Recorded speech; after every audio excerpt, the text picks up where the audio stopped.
Hi there, and welcome back to my channel. Today I want to continue my journey on environment variable validation using Zod.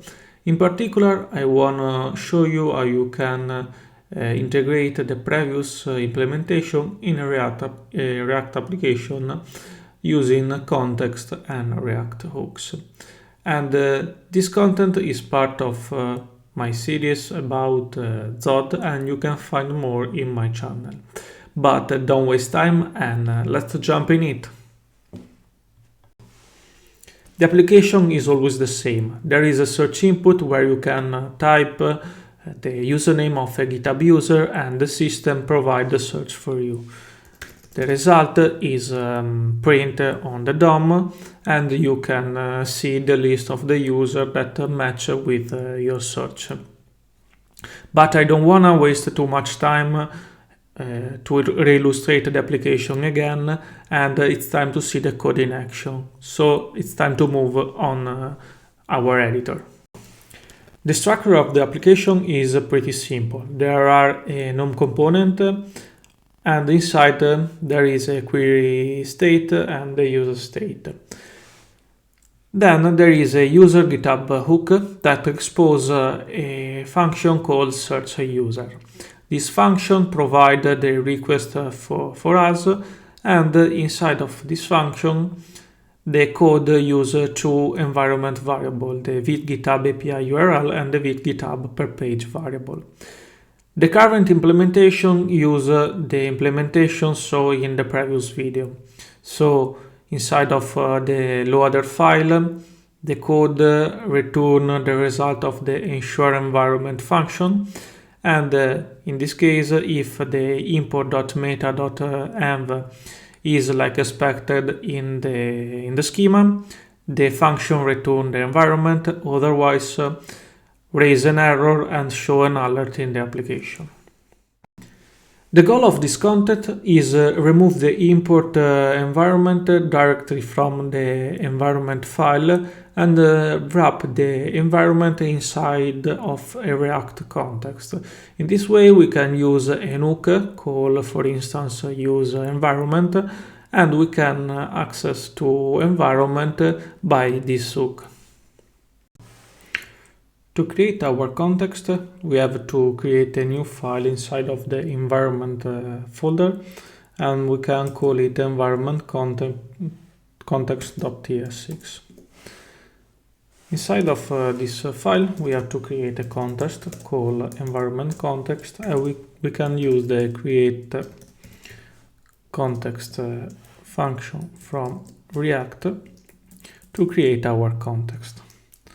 Can use env and we can import env from our loader.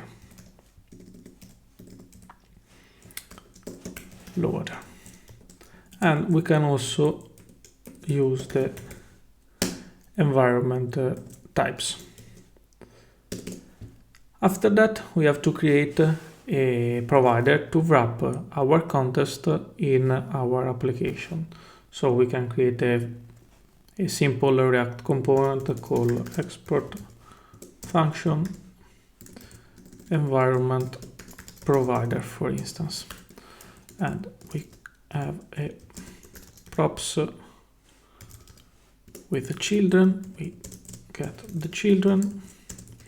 And inside of this content, we have to return environment context dot provider, and we have to put the children inside of the provider.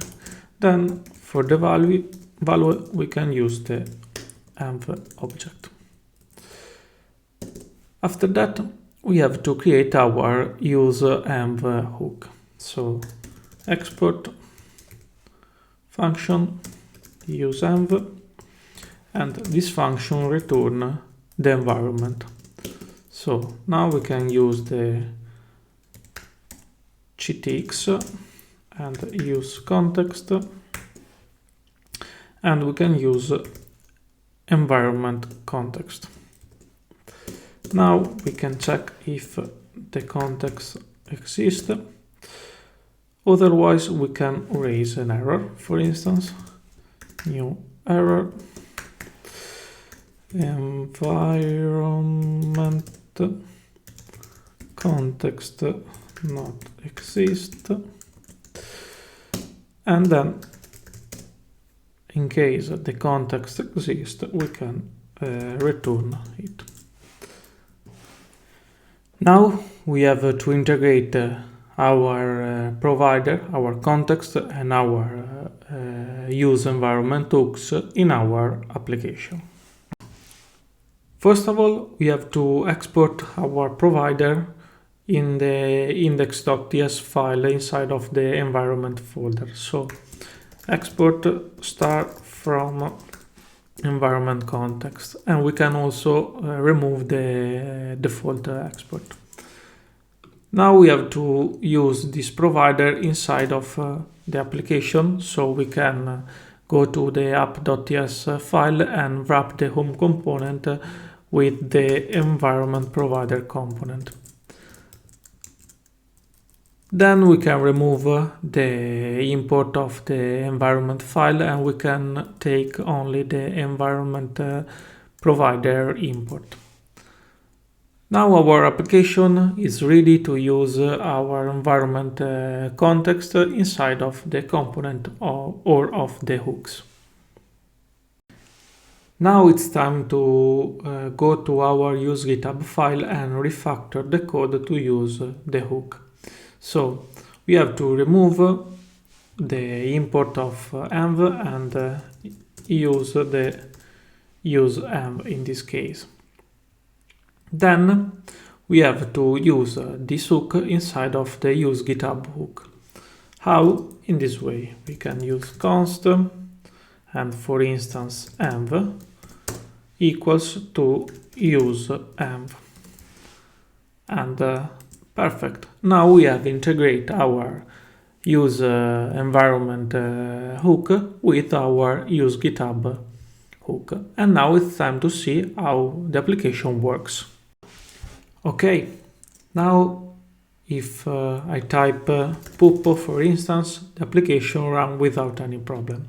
And as you can notice, use the right URL and the right per page variable.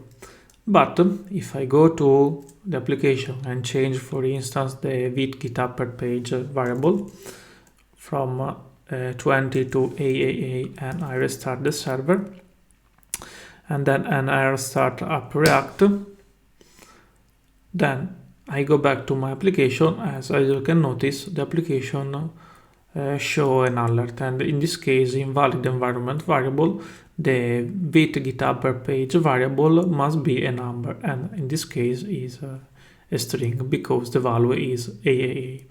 Perfect. I can revert the problem and start the application, and now the application runs without any problem again. And if I type my name, the application returns the right result. Okay, that's all. Today we saw how we can integrate the environment validation process in our React application. I hope you enjoyed this content, and if you like it, please hit the like button below. And if you want to stay updated with my content, please subscribe to my channel. Thank you and see you soon. Bye bye!